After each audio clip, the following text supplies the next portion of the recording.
네.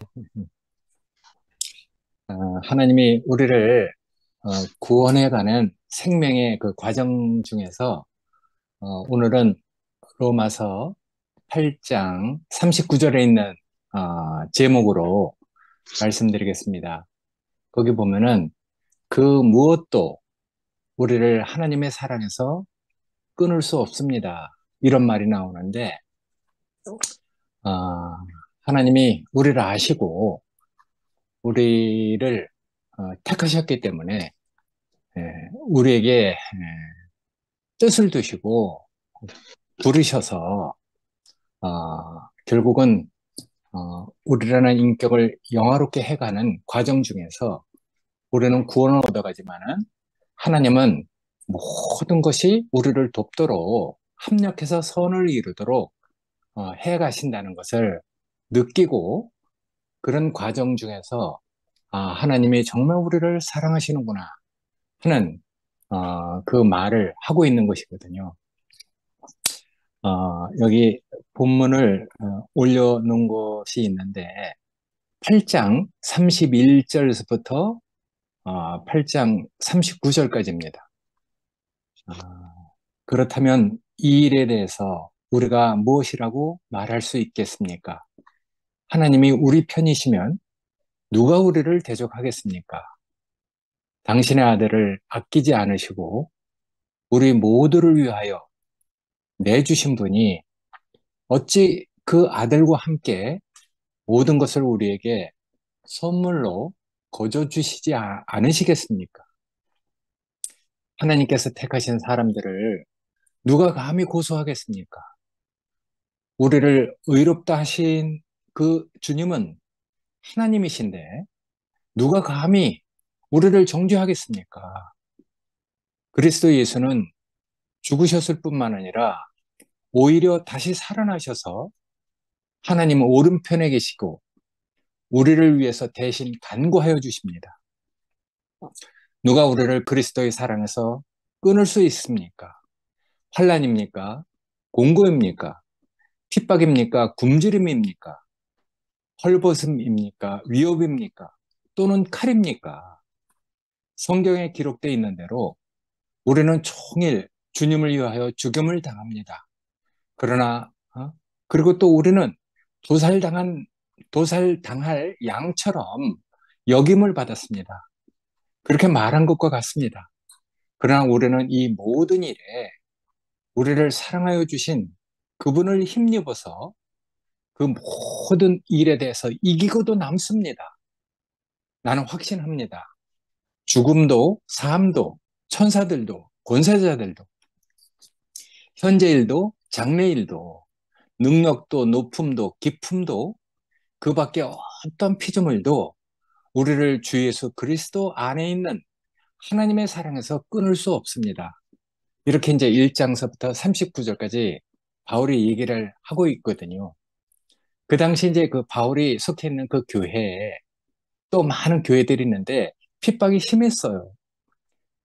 모든 일이 이렇게 표면적으로 보면은 잘못된 방향으로 돌아가고 있는 것이죠.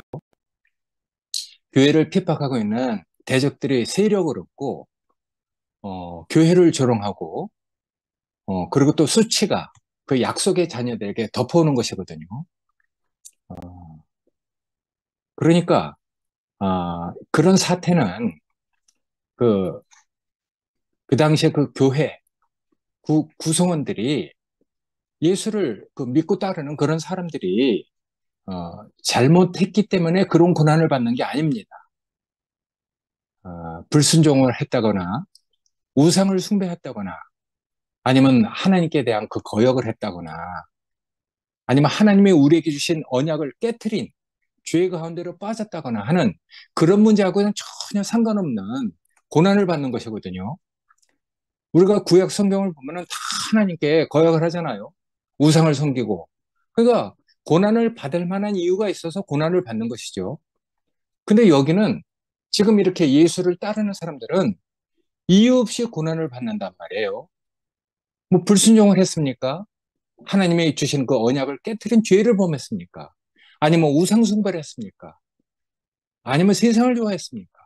그런 게 아니거든요. 그러니까 그런 것을 그런 것이 아니라는 것을 바울은 그렇게 얘기를 하고 있잖아요. 하나님은 우리 마음 깊은 것을 아신다. 우리 속을 헤아리는 분이다. 이렇게 얘기하고 있어요. 우리 마음을 살피시는 이다. 이렇게 얘기하고 있거든요. 그러니까 우리 마음을 살피시는 이가 우리를 아시는 분이 왜 이런 고난 가운데 우리를 두셨는가 하는 질문을 할 수도 있잖아요. 그런데 여기 그렇게 써 있어요. 우리가 종일 죽임을 당하게 되며 도살당할 양처럼 여김을 받는 것은 하나님이 그 사랑하는 자, 곧 그 뜻대로 부르심을 입은 자들에게 하나님이 그들을 어떻게 사랑하는지 이제 그런 것을 드러내려고 이런 고난을 주신 것이다. 이렇게 얘기를 하는 것이거든요. 어, 그러니까 이제, 어, 이거는 뭐 우상을 섬겼다든지 하나님이 우리에게 주신 그 죄 가운데로 우리가 빗나갔다든지 그런 문제 때문에 고난을 받는 게 아니라는 것을 얘기하고 있거든요. 옛날 시편에도 그런 일이 있단 말이에요. 하나님의 언약을 정말 믿고 따르는 그 믿음을 저버리지 않는 사람들. 이런 사람들은 고난이 오지만은 결국은 하나님을 찬송하게 만들거든요. 그 괜한 그 고난을 그 받는 것이죠.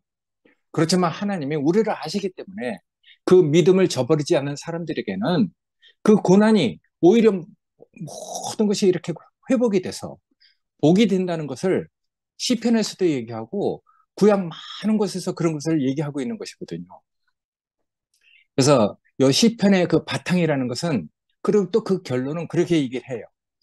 하나님이 믿음을 저버리지 않고 고난받는 이들을 위해서 마치 잠에서 깨어난 것처럼 이스라엘을 돕고 구원하시는 것이다.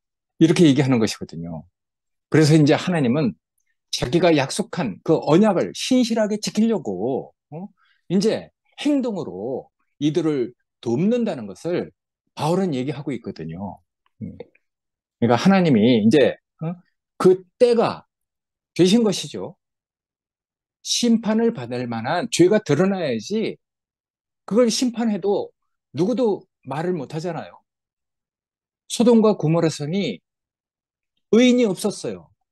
의인 10명 있으면 어떡하시겠습니까? 의인 5이 있으면 어떡하겠습니까? 그래서 아브라함은 그 자기 조카 롯이 거기 있으니까 하나님하고 협상을 하는 것이거든요. 그 성을 멸망하면은 자기 조카 롯도 죽기 때문에 그 성에 의인이 있으면은 그래도 그 성을 멸망하겠습니까? 멸망시키겠습니까? 이렇게 하는데 의인이 없다는 거예요. 그래서 이제 소돔과 고모라 성은 죄악의 관영이기 때문에 천사들이 유황불을 가지고 그 성을 이제 멸망시키는 것이거든요. 그러니까 그렇게 죄악이 관영할 때, 그 때를 아시고 하나님은 천사들을 시켜서 그걸 멸망시키는 것이거든요. 그러니까 죄가 드러나지 않았는데 심판을 할 수가 없잖아요. 그러니까 여기 교회가 지금 어, 그런 우상을 숭배하거나 죄를 졌다거나 이런 문제 때문에 고난을 받는 게 아니니까 마치 이제 그 교회의 그 고통을 아시고 하나님께서 일을 하신다는 것이거든요. 애굽에 있는 그 종살이 하고 있던 그 백성들이 이제 그 때가 돼서 하나님이 그렇게 말씀하시잖아요. 내가 내 백성의 고통하는 소리를 들었다. 내 백성의 신음하는 소리를 들었다. 이렇게 해서 이제 하나님은 그 백성을 출애굽시키듯이 지금은 이제 그런 심판이 아니라는 것이거든요. 그러니까 이게 성경의 주제이기도 하지만은 로마서의 그 주제이기도 합니다. 우리가 하나님이 우리에게 주신 생명의 길로 가는 사람들이잖아요. 그러니까 우리는 그 길을 가면서 우리는 이 현실이라는 것이 있기 때문에 늘 사탄의 그 방해가 있기 때문에 때로는 우리가 원치 않든 원하든 하여튼 이런 고난을 당하게 돼 있다는 것이거든요. 그런데도 우리가 믿음을 저버리지 않는 그것을 아시고 하나님은 그런 사람을 돕기 위해서 그 때를 기다린다는 말을 하고 있어요.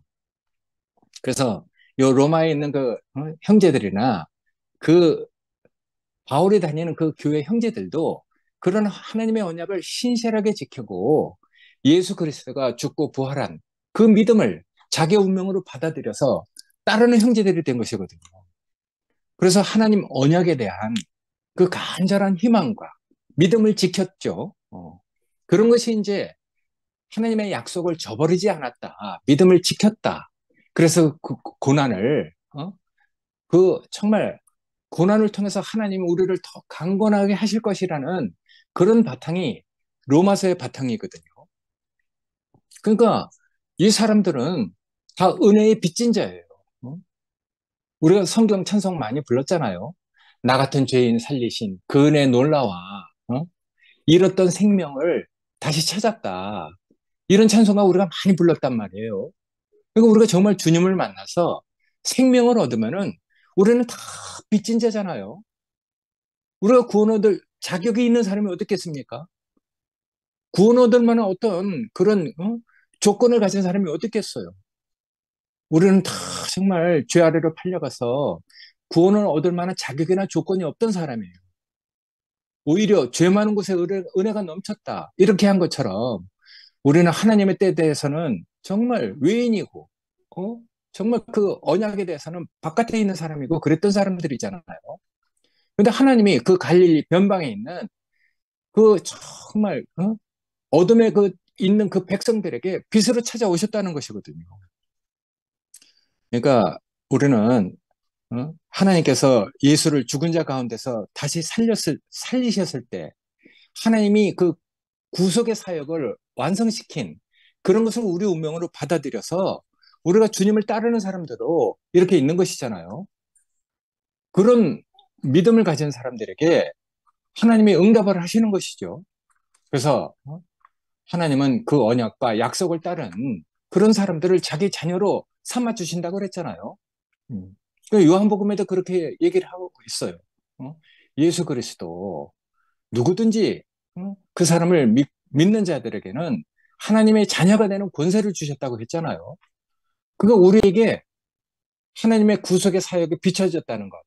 그런 말씀과 그런 인격이 우리에게 보여졌다는 것. 그래서 예수께서 십자가로 가시고 거기서 정말 우리 운명을 폭로시켜서 다시 정말 죽으셨지만은 하나님께서 그 사람을 죽음 가운데 내버려 둘 수 없기 때문에 다시 살린 이런 것들이 우리의 운명으로 받아들여진 사람이잖아요. 그래서 우리가 주님을 따르고 있는 것이죠. 그래서 우리는 새 사람을 입어갑니다. 주님의 형상을 따라가면서 우리는 아담 안에서 그리스도로 바뀌어진 사람들이거든요. 이런 사람들이 이제 교회가 된 것이죠. 작은 공동체가 된 거예요. 그런 사람들이 하나님의 백성으로 지금 있는 것이거든요. 그래서 이런 사람들은 정말 아브라함의 참된 자녀들이다. 그들이 정말 참된 종들이다. 그들이야말로 하나님을 찬송하는 그 시편의 내용처럼 하나님의 어떤 하시는 일을 어, 자기 자신의 운명으로 받아들여서 하나님을 찬송하는 하나님을 노래하는 사람들이라고 얘기를 하고 있어요. 그리고 그들은 때로는 원치 않는 고난을 이렇게 거치고 어떤 압제를 이렇게 지나가고 있지만은 그 사람들은 늘 하나님께서 그리스도에게 어떻게 무슨 일을 하셨는지 그것을 증거하는 증인들이 됐다는 것이거든요. 그러니까 성경에 있는 얘기가 아니고 바로 우리들의 얘기잖아요. 우리가 정말 어떻게 이렇게 생명을 얻었는데 그래서 정말 그리스도가 우리의 운명으로 이렇게 받아들여서 우리가 주님을 따라가다가 우리가 이렇게 됐잖아요. 너무나 온전한 것을 우리에게 계시하셨기 때문에 하나님의 격을 사람으로 그리스도라는 그 아름답고 향기로운 인격으로 우리에게 비춰주셨기 때문에 우리는 그런 것이 우리 가슴속에 탁 새겨진 사람들이에요. 그러니까 우리도 아닌 거에 대해서는 저절로 우리가 아이고 하고 한숨이 쉬어지잖아요. 예, 아닌 거에 대해서는 저절로 신음소리가 난단 말이에요. 아이고 하고 찌찌찌찌 하고 혀가 차지잖아요. 음, 그러니까 우리는 그 진실을 증언하는 목소리를 가진 사람들이죠. 뭐라고 얘기할 수 없지만은 아닌 거에 대해서는 한숨이 쉬어지잖아요. 성령의 탄식이 나온단 말이에요. 그러니까 이런 길을 가다 보고 이런 주님의 형상을 따르다 보면은 우린 저절로 성령의 9가지 열매를 우리 인생을 통해서 이렇게 그 맺어가는 사람들이 되는 것이잖아요.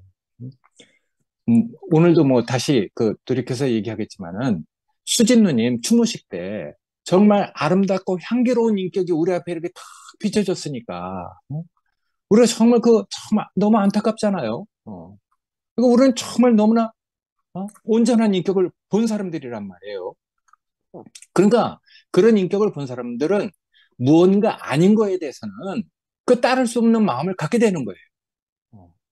그거 정말 예전에 우리에게 그 아름다운 그 그리스도, 영광스러운 그리스도를 우리에게 그렇게 비춰준 그 사역을 하신 분이 있는데 그분 정말 놀라운 분이거든요. 그런데도 이렇게 됐단 말이에요. 그래서 이런 과정을 거쳤는데 그걸 뭐 지금 다 얘기할 수 없고 우리가 다 아는 사실이니까. 근데 그 뒤에 이석도 그 아버님 만나서 그렇게 그 말씀을 들었어요. 아유, 순태가, 내가 이런 모든 것이 정말 너무 안타깝다. 내가 교회를 나가야 되지만은 나는 그 교회를 나갈 수가 없어. 그렇게 말씀하시는 것이거든요. 그래서 저 수성문 오가리에 있는 참 좋은 교회 나가고 있어요. 어.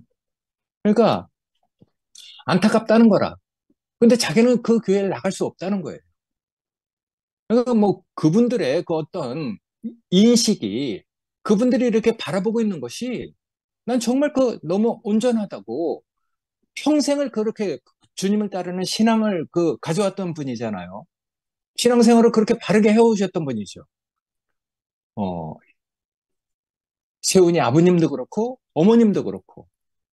그러니까 모든 사람이 다 존경하잖아요. 어, 그러니까 우리는 그런 삶을 살았던 사람들이죠. 그리스도라는 아름답고 향기로운 인격을 맛본 사람들은 무언가 아닌 거에 대해서 우리가 따를 수 없는 어떤 마음을 갖게 된단 말이에요. 그리고 우리가 이렇게 사는 것이거든요. 그래서 우리는 정말 진실을 증언하는 목소리를 가졌고 아닌 것은 따를 수 없는 그런 구별하는 굽이 갈라진 그런 그 인식을 가진 사람이기 때문에 이렇게 사는 것이거든요. 근데 우리가 이렇게 사는 것이 뭐 사실은 아까 그 말한 그 내용처럼 어떤 고난을 통과하고 있기도 하죠. 여기 그래서 31장서부터 35절까지는 이제 바울이 그렇게 얘기를 해요. 7번의 그 질문을 하는데 수사석 뭐 다시 한번 생각해 봐라. 뭐 이렇게 하는 그 뜻에서 말을 하고 있어요. 근데 그런 질문은 우리에게 뭐 현명한 답변이나 그 반대되는 일을 고심해 보라고 한번 생각해 보라고 하는 그 말이 아니고 자신이 이렇게 겪어온 일을 자신이 겪어온 어떤 그 사실이 확실하다는 얘기를 하고 있는 것이거든요. 그 질문이 있는데 네 가지가 아주 중요한 질문을 하고 있어요. 누가 우리를 대적하겠느냐? 누가 우리를 송사하겠느냐? 누가 우리를 정죄하겠느냐? 누가 우리를 그리스도의 사랑에서 끊을 수 있겠느냐? 이런 질문을 하는 것이거든요. 근데 우리도 그렇잖아요. 누가 우리를 대적하겠어요? 누가 우리를 송사하겠어요? 우리가 가는 길이 바른 길이고 생명의 길인데 아닌 거에 대해서는 우리가 마음속으로 한숨이 혀지는 그런 사람들로 우리가 이렇게 살고 있는데 아무리 생각해도 우리는 우리가 가는 길이 맞잖아요. 아닌 거에 대해서는 우리가 따를 수 없는 어, 그런 사람들로 우리가 이렇게 그 생명을 받았으니까. 그래서 31절에는 그렇게 얘기를 해요. 하나님이 우리를 위하시는 이 일에 대해서 우리가 무슨 말을 하겠느냐. 이렇게 얘기하거든요. 하나님이 우리를 위하시는 이 일이라는 것은 먼저 주에 우리가 다 교통해서 나눈 그 내용들이거든요. 뭐냐면 피조물이 탄식하고 있잖아요. 자기네들이 허무한데 굴복하는 것이 자기네 뜻이 아니기 때문에 우리가 정말 온전한 사람으로 하나님의 자녀로 드러나서 그들도 우리 영광 안에 포함되기 원하는 그런 탄식을 가지고 있단 말이에요. 먼저 우리가 다 나눈 그런 내용들이죠. 썩어짐의 종로로 타는 것이 자기 뜻이 아니기 때문에 하나님 자녀들의 영광 안에 들어오기 위해서 피조물도 탄식한다. 그래서 우리는 그런 피조물들을 그리고 또 온 만유를 하나님의 뜻 가운데로 회복시키기 위해서 우린 부름받은 사람이다. 이렇게 얘기를 하고 있는데 사실은 그게 너무 웅대하잖아요. 장엄한 것이죠. 근데 우리는 그런 일에 대해서 아이고 내가 뭘 어? 아유 우리가 뭘 이런 마음을 갖고 있단 말이에요. 하나님이 우리에게 보여주신 그 계시는 너무나 온전하고 너무 완전한데 우리라는 사람이 자꾸만 그 하나님의 계획에 대해서는 작게 느껴지거든요. 그리고 하나님이 우리에게 두신 그 역할, 그런 것에 대해서 우리가 사실은 매우 곤혹스럽게 생각하거든요. 우리가 뭐 겸손해서 그렇게 하는 얘기가 아니고, 우리가 능력도 없고, 우리라는 그릇이 너무 작으니까, 어? 그런데도, 하여튼, 하나님은 우리에게 그런 계시를 보여주신단 말이에요. 그리고 하나님이 우리에게 주신 그 역할에 대해서 우리가 그렇게 정말, 어찌할 바를 모르고 있을 때, 우리를 대신해서 성령이 탄식의 기도를 해 주신다는 것이거든요. 그래서 난 그런 얘기를 이렇게 보면서, 야, 우리가 아닌 것에 대해서 우리가 탄식하는 그런 기도를, 이거 성령의 기도로 하나님께서 알아들으시는구나.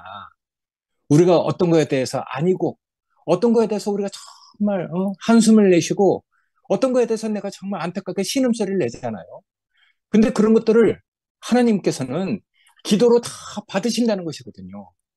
우리의 신음소리까지도 하나님은 성령의 탄식으로 그 기도를 그렇게 하고 있다는 것으로 받아주신다는 것이잖아요. 우리의 신음소리를 기도로 알아들으신다는 것이죠.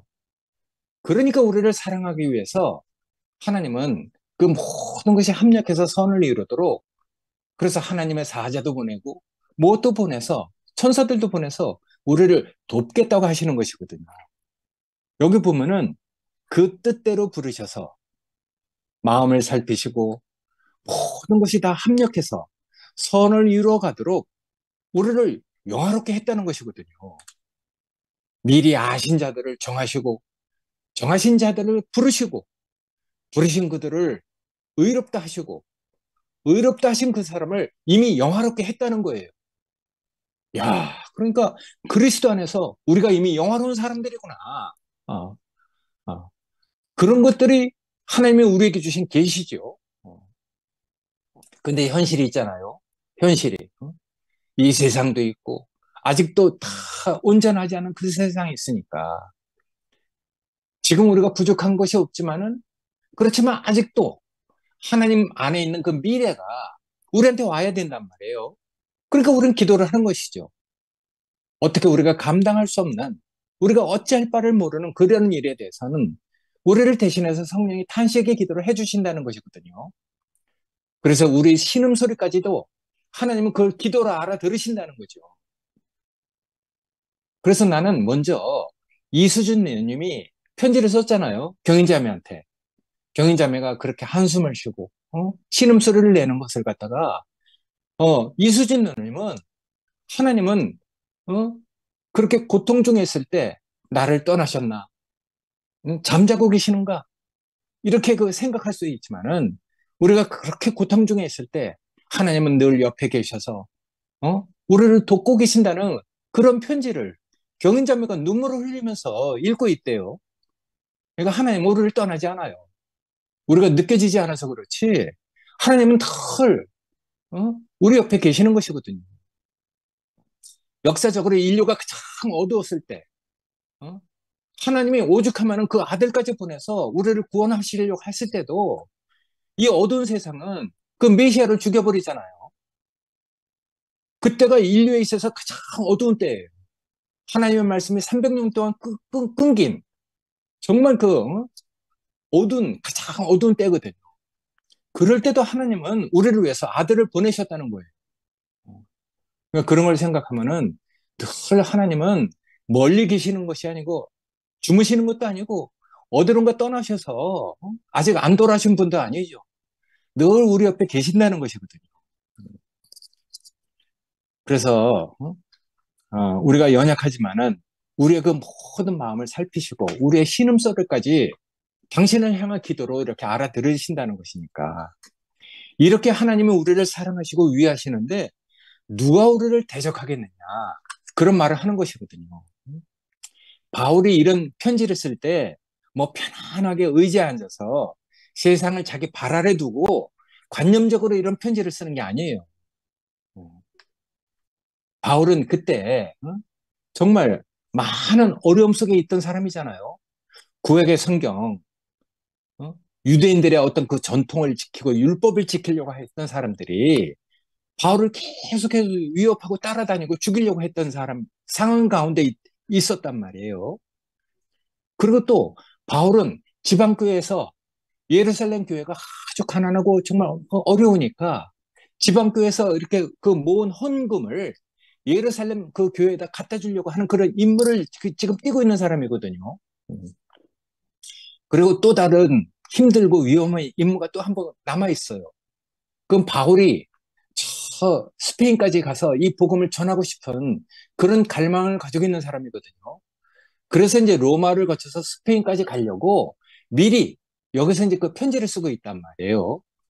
그러니까 바울은 그런 상황 가운데서 편지를 쓰는 거지 편안하게 의지에 앉아서 뭐 세상을 자기 발 아래 두고 관념적으로 지식적으로 이런 편지를 쓰는 게 아니거든요. 그래서 바울은 그런 어려운 상황 가운데 있지만은 하나님이 우리를 위하시면 누구도 우리를 대적할 수 없다는 것을 그런 마음을 가지고 편지를 쓰고 있어요. 그래서 자기 외아들을 아끼지 아니하고 아들까지도 아끼지 아니하고 우리를 위해서 내어주었다는 그런 얘기를 하면서 하나님이 우리를 위하신다는 얘기를 하고 있는 것이거든요. 뭐 구약의 얘기지만은 하나님은 아브라함이 하지 못했던 일까지 하셨어요. 아브라함은 이삭을 모리아산에 바치라고 했을 때 바쳤죠. 그러나 이삭은 죽지 않았어요. 근데 하나님은 그 아들을 우리에게 보내셨을 때 아들을 우리에게 내어주신 것이거든요. 그런 얘기를 지금 여기 뭐 다 할 수는 없지만은 하나님은 하여튼 그 아브라함보다도 더 한 발짝 더 나가셔서 우리를 위해서 구속의 사역을 완성시킨 거잖아요.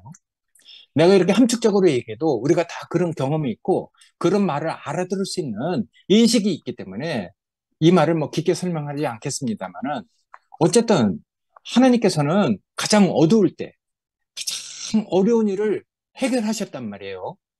어, 아들을 통해서 다 이루었다. 그래서 온 인류를 구속할 그 주님을 우리 그 운명으로 이해가 되고 받아들이도록 그걸 다 하신 것이거든요. 예수는 결국 모든 사람을 구원하기 위해서 죽음을 거쳤죠. 음. 그래서 하나님께서 그 어려운 문제를 이렇게 그 처리하셨는데 여기 써 있는 대로 하나님께서 가장 어려운 부분을 처리하셨다면은 쉬운 부분은 아무런 문제가 안 되는 것이거든요. 자기 아들을 아끼지 않으시고 내어주신이라고까지 했잖아요. 그래서 하나님께서 가장 소중한 보물 외어드리고 독생자를 하셨잖아요.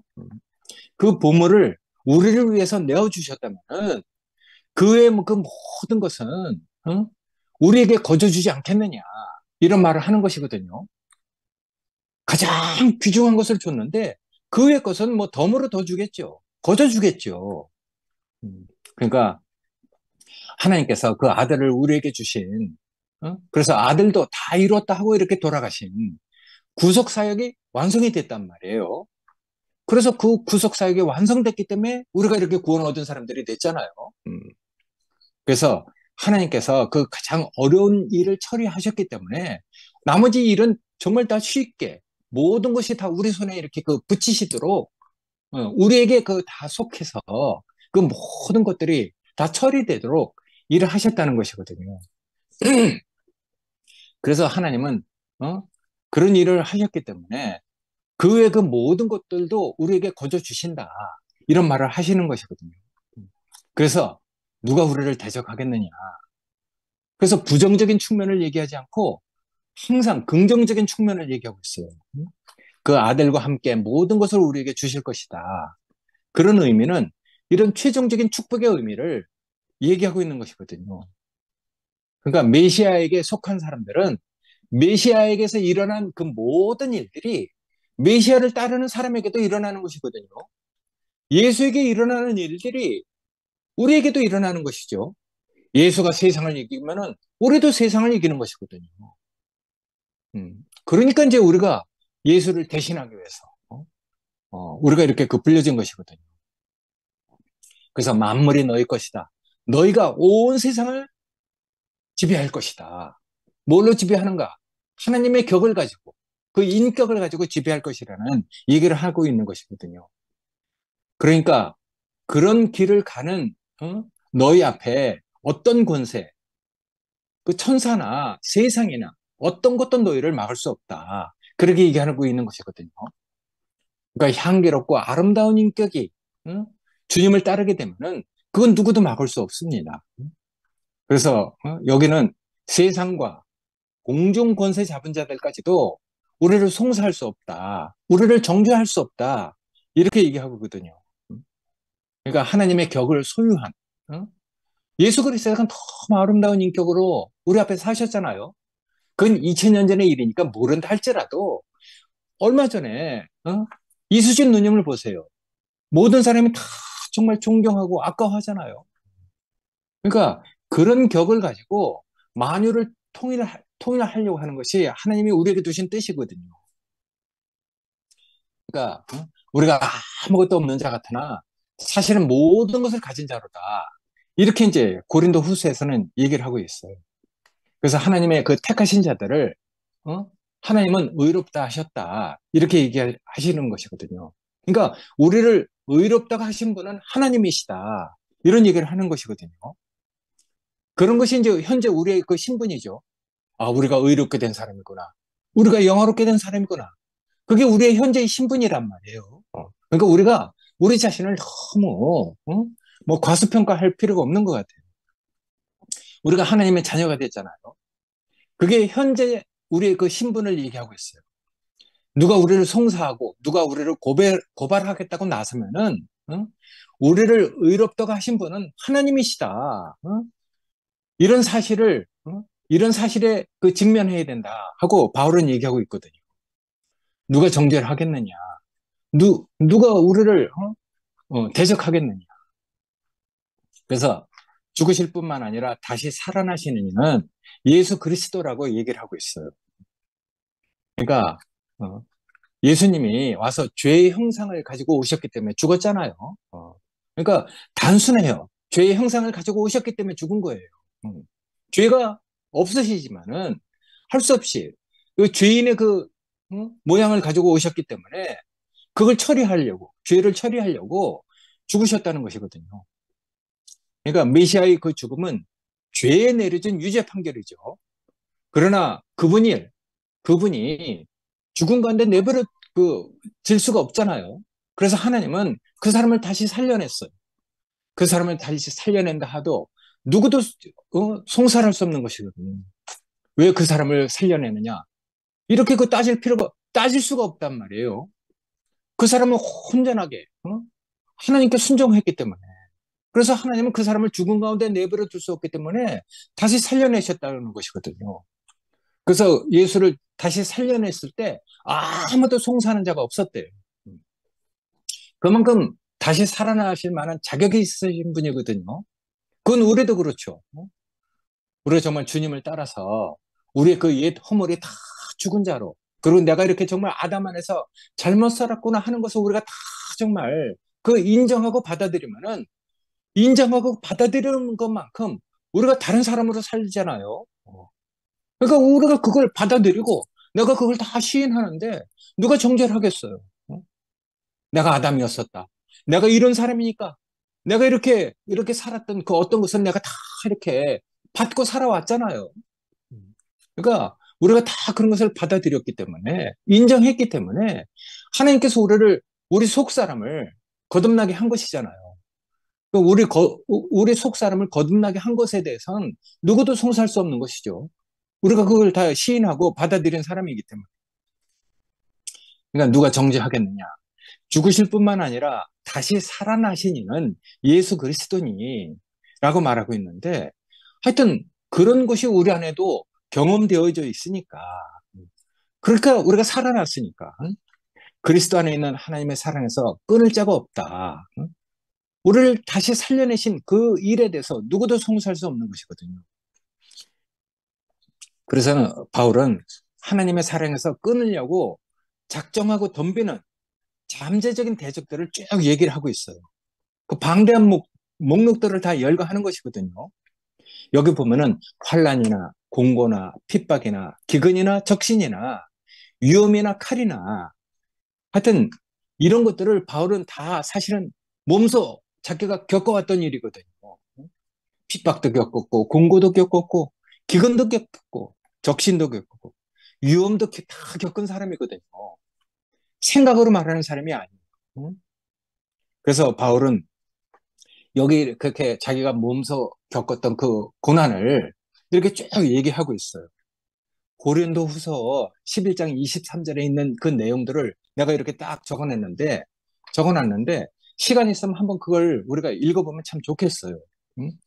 거기 보면은 감옥살이도 하고 40에 하나 가만 매도 맞고, 그리고 채찍으로 맞은 것이 3번이고, 뭐, 배가 파손당해갖고 죽을 뻔한 일도 겪었고, 꼬박꼬박 아무 없던 그 망망대해에서 난파된 그 배에서 먹을 물도 없이 이틀을 다녔다는 것이거든요. 그리고 자주 여행하는 동안에 강도에게도 만나고 동족의 위험과 이방 사람의 위험과 별 위험을 다 거친 사람이거든요. 굶주리고 헐벗었다. 하여튼 이런 내용을 쭉 얘기하는데 뭐 이걸 다 얘기할 수는 없고 하여튼 바울은 그렇게 얘기를 하고 있어요. 우리에게 고난이 닥치고 재난이 닥칠 때마다 하나님은 주무시는 것 같고 그 전능자가 긍휼을 베풀지 않고 멀리 떠난 것처럼 그렇게 느껴질 수도 있지만은 하나님은 그런 분이 아니라는 것이죠. 심판할 수 있는 그 죄가 관영이 그렇게 관영이 드러날 때 죄가 뭐 하여튼 그 심판해도 누구도 송사할 수 없을 때 하나님이 정말 하실 일을 하시는구나 하는 마음을 가질 때 하나님은 심판하신다는 것이거든요. 때를 기다리는 것이죠. 죄악이 관영할 때를 기다리는 것이죠. 그럴 때 심판을 해야지 누구도 하나님에 대해서 송사를 할 수 없는 것이거든요. 그리고 교회가 그런 고난을 겪고 있을 때 하나님은 마치 잠에서 깨어나신 것처럼 우리를 와서 돕는다는 것을 얘기하고 있잖아요. 그래서 그런 고난으로부터 우리를 구원할 뿐만 아니라 우리를 강건하게 하신다는 얘기를 하고 있어요. 우리가 그런 고난을 거치면서 우리가 속 사람이 그 믿음이 강건해지잖아요. 그래서 우리가 여기 36절에 있는 것처럼 종일 주를 위하여 죽음을 당케 되며 도살당할 양처럼 여김을 받았다 했는데 도살장에 끌려가는 양이 얼마나 무섭겠어요. 그렇게 고난이 제기되는 그 문제에 대해서 바울은 그렇게 대답을 해요. 그런 모든 고난이나 핍박이나 환란이나 이런 일에 대해서 우리가 이긴다. 이기는 것도 그냥 이기는 게 아니라 넉넉하게 이긴다 그랬어요. 그러니까 단순히 승리를 거두는 정도가 아니라 사망이나 생명이나 천사들이나 권세자들이나 현재일이나 장래일이나 능력이나 높음이나 기품이나 다른 아무런 피조물이라도 우리가 넉넉히 이긴다. 이렇게 얘기를 하고 있거든요. 그러니까 바울은 그렇게 얘기를 해요. 지금 이 순간 모든 대적들이 무릎을 꿇고 우리가 잘못했습니다 하고 우리가 뭐 평안하게 살 수 있다는 뜻에서 얘기하는 게 아니거든요. 어. 어쨌든 그 위험이 있고 앞으로 닥칠 일이 막 그렇게 그 없는 게 아니에요. 있어도 그리스도 안에서 그런 모든 것을 아무런 문제 없이 헤쳐나갈 수 있다는 승리를 얘기하고 있는 것이거든요. 십자가에서 이미 승리가 이루어졌고 동시에 그분을 우리의 주님으로 영접한 그 백성들에게도 이런 승리가 올 것이라는 것을 얘기를 하고 있어요. 물론 하나님과 사랑하는 그 백성들, 우리 사이에 많은 송사하는 문제, 대적하는 그 문제들이 있을 수도 있어요. 그렇지만 소란을 피우고 야단 법석을 떨 수 있지만은 그러나 하나님이 우리를 사랑하는 그 사랑에서 누구도 우리를 끊을 수 없다는 것을 얘기하고 있거든요. 하나님이 우리를 위해서 베푸시는 그 사랑, 깨뜨리려고 했던 것은 이미 패배를 했거든요. 십자가에서 이미 다 승리를 하셨기 때문에, 응? 그리스도 예수 안에 있는 사람도 결국에는 그 모든 일에 대해서 넉넉하게 승리를 한다는 것을 바울은 로마에 있는 그 고난을 당하고 있는 형제들에게 이 희망적인 메시지를 전해주고 있는 것이거든요. 그러니까 누구도 우리를 그리스도의 사랑에서 끊을 수 있는 사람이 없습니다. 메시아를 따라서, 구원자를 따라서 우리가 사망의 음침한 골짜기를 향한다 할지라도 우리가 어떤 악도 두려워할 필요가 없단 말이에요. 우리 평생에 우리를 아시는 그 목자가 우리를 사랑하고 우리를 이끌어가 주시기 때문에 우리는 그런 사랑하는 그 목자의 음성을 알고 우리가 생명의 길을 가르고 있는 사람들이기 때문에 우리가 어떤 어려움이나 환난이나 공고나 사망이나 어떤 것도 우리가 두려워할 필요 없이 정말 그리스도 그 안에 있는 하나님의 사랑을 우리가 이렇게 느끼고 살 수 있는 것 같습니다. 그것이 뭐 성경 얘기가 아니고 현재 우리가 살아가고 있고 우리도 이렇게 같이 체험하는 일들이라고 이렇게 여겨져서 이 말씀을 준비하면서 너무나 은혜가 됐습니다. 예, 감사합니다. 아멘.